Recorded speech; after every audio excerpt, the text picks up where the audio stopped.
Hi!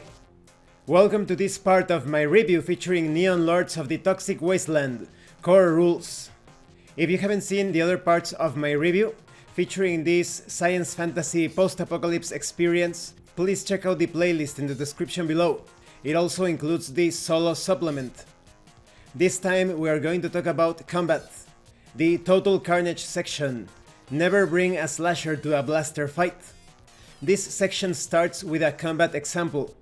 It shows the lethality, the brutality, the unforgiving nature of Neon Lords of the Toxic Wasteland. It also gives you a clear overview of the entire combat sequence. Now, when it comes to combat in this role-playing game, it is fast and furious, as well as down and dirty. It's fast, deadly, and chaotic.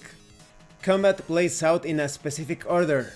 Unless otherwise stated, most characters can make a single attack per turn, by declaring what they are attacking and by what means.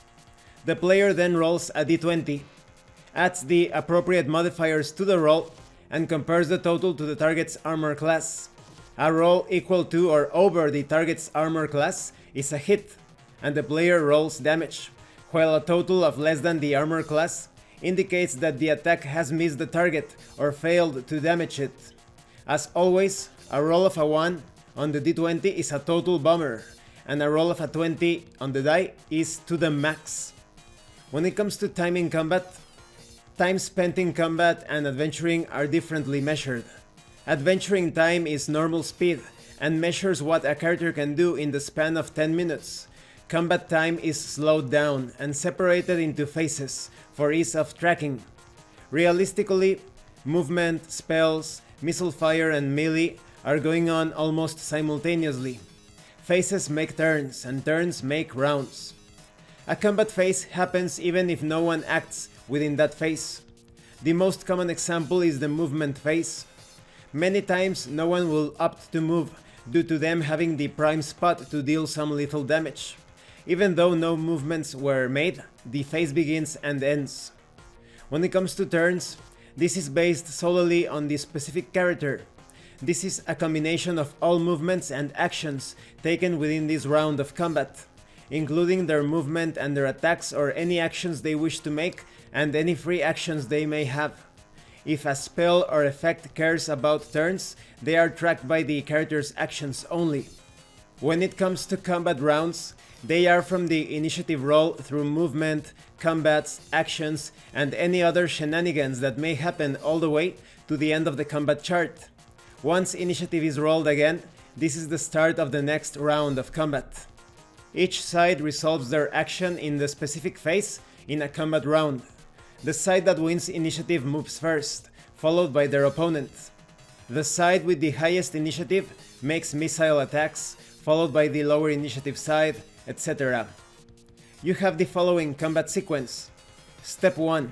Check if either side is surprised. Step 2. Each side rolls initiative. Step 3. Highest initiative side goes first. Step 4. Conditions check phase. Step 5. Movement phase. Step 6. Missile attack phase. Step 7. Spell phase. Step 8. Melee attack phase. In this 8th step, single-handed weapons go first, then two-handed weapons. And on step 9, once each side has resolved all movement and actions, the round is over, and the process restarts at step 2. When it comes to surprise, the Neon Lord rolls 1d6 for each side. If the roll results in a 1 or a 2, that side is surprised. If there is a tie, no one is surprised. When it comes to initiative, each side rolls 1d6. The Neon Lord rolls for the bad guys. The highest roll wins. Ties are re-rolled. When it comes to declaring actions, after initiative is rolled, the players declare their actions for the round to the Neon Lord. Concerning the conditions check phase, some conditions, spells, and other effects go from round to round. The saves are rolled, and damage is dealt during this phase. When it comes to the movement phase, movement happens first in the order of combat. A player can move up to his max speed in feet per round, but may choose to move less. Movement cannot be broken up among phases. All moving happens in the beginning of combat only. When it comes to combat movements, as an action, a player can utilize these combat movements. If a combat movement is used rather than normal movement, the character forfeits any other action until the next turn. You have Watch This Bro. A player character can throw a dagger-sized weapon while making their movement in the movement phase. The attack roll is made with a -2 penalty and a penalty of -1 to damage. There is also Running with Spells. You can cast a spell hastily in the movement phase. If failed, the target is chosen at random. This fail auto-hits, but if a saving throw is needed, then that is rolled. And these are just some movement options. Anything can be improvised or adjudicated with these simple rules. When it comes to the missile attack phase, arrows, rocks, bullets, lasers, or other projectiles launched into combat are featured in this phase. The attacker rolls 1d20 plus their prowess modifier and adds any situational modifiers that might apply, such as range, cover, poor vision, etc., comparing the final result to the target's armor class. If the attack roll is higher than the target's armor class, the attack is a hit. Then damage is rolled and applied to the target's current hit points. You have details concerning aiming, shooting into melee, getting on the ground. This applies bonuses and penalties depending on the actions. Now, when it comes to rolling a critical miss, or a fumble, or a critical hit, due to the lethality of guns and other firearms, they do not have a corresponding to the max chart for critical hits. Instead, a 20 is always a headshot that deals double damage. A roll of 1 is still a fumble and requires a roll on the firearms total bomber table. Ignore for classes with firearms specific to the max tables, but they still roll on the firearms total bomber table, for example the header class. When it comes to some of the results of this firearms total bomber chart, perhaps your character drops his or her weapon, or maybe it's a near miss roll to hit a random target, or maybe you end up shooting yourself for normal damage.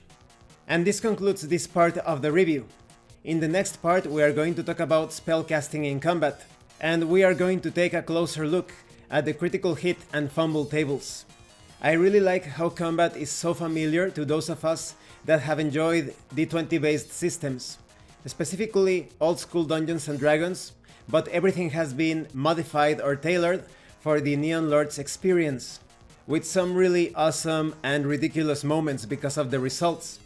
And it's very easy to adjudicate any sort of maneuver, tactic or strategy within a combat round because you usually only have to apply a few modifiers or penalties to any action. Thank you for watching this part of the review. If you have any comments or questions, please let me know. And thank you so much to those of you that have been supporting the channel by sending drive-thru RPG gift certificates. If anyone else wants to further support the channel, the information on how to do that will be in the description below. Once again, thank you, and see you later.